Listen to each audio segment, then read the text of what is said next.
Now okay, so let's look at this in percentages here.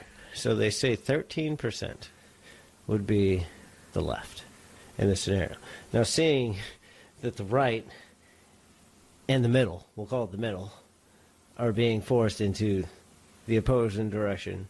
I mean, yeah, I'm not going into, like, fascism. You're not putting me in camps. I'm not talking about camps. You're not forcing me to take a vaccination that hasn't been tested, that 40-something% of our medical capacity said they weren't taken. People might die. Like, if 40-something% of medical professionals say I'm not taking that, you can fuck off. Drop that down to fucking 10 or 5 before you even come talk to me. Yeah. Yeah, 40%. That's a high figure when you're talking like medical people that are just like, nope. Nah, bro. And the other 60 are like, I'm never actually gonna take it. You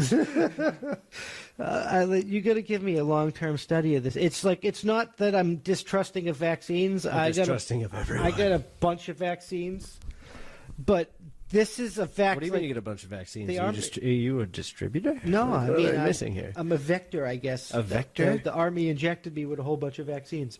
And now those vaccines were made with usual processes, right? Yeah. So I don't trust those either, so let's continue. But we've been doing those for hundreds of years. They're relatively safe. There's ways to taint them, but they're relatively safe. That's what they said about crystal meth.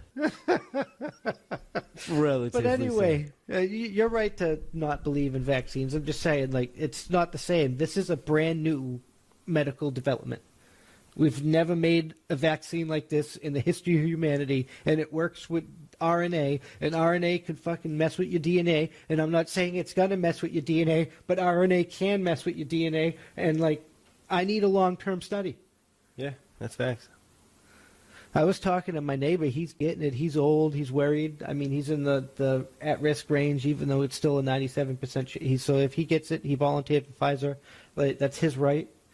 But now that it was InfoWars, so this is like... I was going to say, did your neighbor die yet? That totally came to mind. No, he hasn't taken it yet. And there was a story going around that it could make women sterilized. Wow.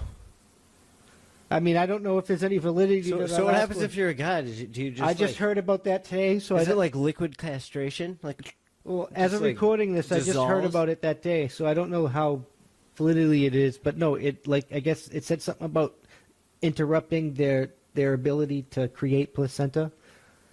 Wow, they want to replicate it? What? No, it was interrupting a woman's ability to create placenta. That's what I was reading, but it does. I haven't looked at the validity. I was like, it came across what I was looking at this morning. Gotcha. So I don't know if that's true or not, but like I said, you just like, I need a long. That's frightening. Ooh. Could you imagine? Well, the companies have zero liability, so it's like I don't understand how you can have zero liability. It's because it's a brand new medical technology. A vaccine created in a way we've never created a vaccine again. That's not the point. And if it's good, like if it's true, it'll be a revolutionized in vaccine way we make vaccines, because then you'll no longer have to use the virus to make a vaccine. Yeah. But we don't know enough about it because it's a new technology and it's developed in a fraction of the amount of the time that they want. So we basically gave big pharmaceutical a whole bunch of money and exemption from liability to experiment on us. This is like the Hail Mary pass back in 1770s. The smallpox vaccination. This is our smallpox vaccination. We're on the verge of another fucking revolution. And there's a disease like that for the first time. Here's your Hail Mary. And here's your experimental medical treatment. Take it, folks. Side effects, superhuman strength, and laser beams. I mean, that would work. But it's... Oh, fuck. I know, it's crazy. 1700s that happened, and 1800s that happened, and now it's the 1900s that happened, and now here we are in the 2020s, and it's happening again.